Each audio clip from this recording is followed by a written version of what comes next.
Pilipino ay lumaki o namulat sa paggamit ng wikang Pilipino. Ito ang ginagamit namin sa aming tahanan. Ito ang kadalasang ginagamit ko sa pakikipagkomunikasyon sa aking mga kababayan. Ito ang aking kinasanayan. Malipit, ito ang gamit ko sa pagpapahayag ng aking saloobin. Ngunit, may nagagawa ba ako upang linangin at pagyamanin pa ito? Nagagamit ko pa ito ng gusto. Naipapakita ko ba ang pagmamahal ko sa wikang Pilipino? Napapahalagahan ko ba ito?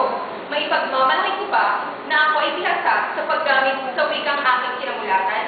Ito ang mga tanong na sumagi sa aking isipan ng ating pag-usapan ang wikang Pilipino.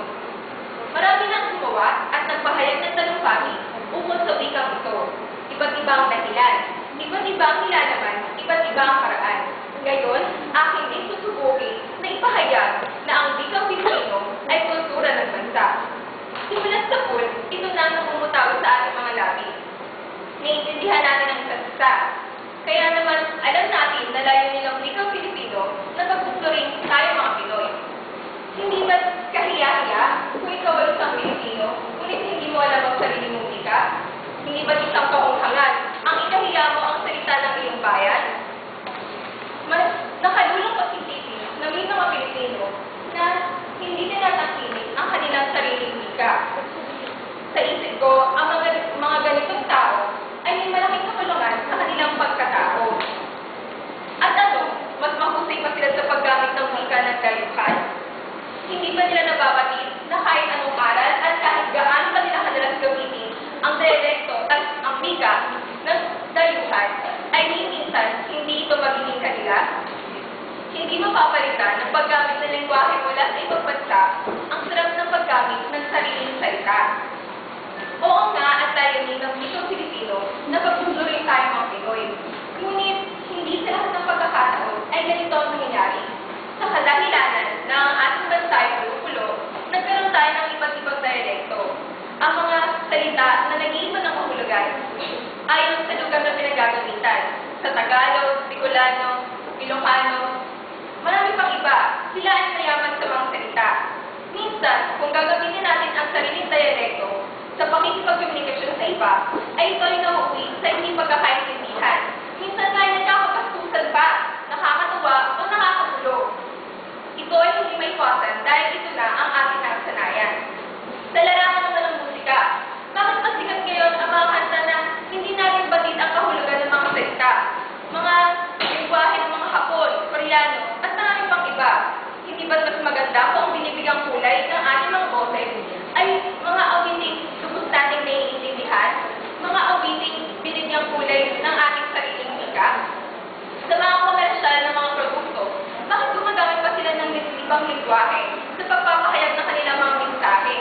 Sa mga palabas sa telebisyon, sa mga palatuntunan sa radyo, bakit gumagamit sila ng English, Digimon o kaya gay language? Sa mga paaralan naman, itinuturo nga ang wikang Pilipino. Ngunit bakit napapansin ko mas pinapahalagahan nila ang paggamit ng wikang Ingles? Mas maraming subject ang tinuturo sa wikang Ingles. Meron pa nga nakakalat na this is an English-speaking campus. Sa dami kong mga paaralan, pinasaulado sa amin ang English na version ng Lupang Hinirang at yun ay pinaawat sa amin tuwing umaga. Tama ba ba ito o nalilimutan na natin ang sariling atin? Para naman sa mga lilas ng bansa, bakit sa tuwing magpapahayag sila ng may hiin sa bayan, ay sinasabit nila ito sa wikang Ingles. Minsan nga ay palaliman pa sila ng mga salita. Hindi ba tayo dapat ang nakakaunawa? Dahil sa kanilang pagsasalita, minsan ay ang mga simpleng mamamayan ay hindi na sila maintindihan.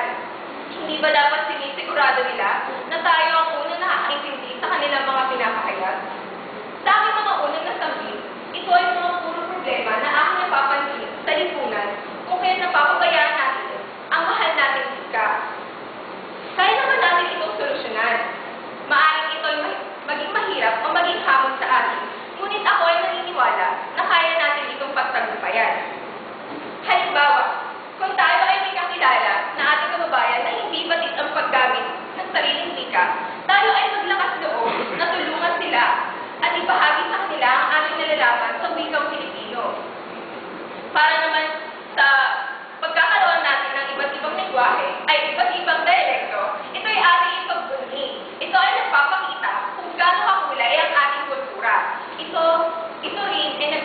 makita na sa tubing nag-uusap tayo at hindi natin patid ang mga salita na susubok ang ating pagiging magalang at pagiging maunawain sa mga taong nakakasalamuhan natin sa ating bansa. Para naman sa mga musika na hindi natin patid pero sikat dito sa ating bansa.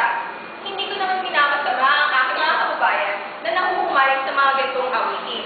Ang akin lamang ay sana huwag natin makalimutan na tayo rin ay may mga awitin na sadyang maganda at masarap pa rin sa ating paningin.